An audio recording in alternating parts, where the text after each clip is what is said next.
So this is my first video ever with the Canon EOS R. I was inspired to buy it because of people like Peter McKinnon and Matt Diavella, and I didn't know what to do with this first video, but I thought I'd try something just to test it out. So I thought I'd do a classic Nick. I made some peppermint tea with a bit of Richmond honey. Richmond's just around the corner, I live in Wimbledon, and show you the process of how I make it. And that's it really, I don't know what else to say on this video.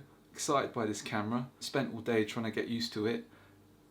A very good friend of mine, Kim, he's taught me how to make all my videos so far, and he said you should be only you want to make them making your phone or using your phone, because if you start getting a big camera, an expensive one, you're going to take longer to make your videos and it's going to stop you from actually telling your stories.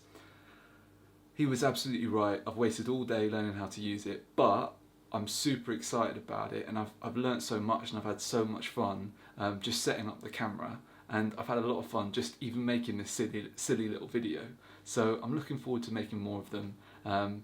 Hey, hopefully you liked my process of making peppermint tea, which is pretty easy. Peppermint, bit of honey, bosh, good to go. Let me know what you think. If you like the look of it, let me know in the comments. And I'm probably going to post it everywhere, but if you're seeing this on YouTube, why not subscribe? If you're seeing it anywhere else, why not give it a like? So yeah, I look forward to doing a lot more videos like this going forward. So see you later.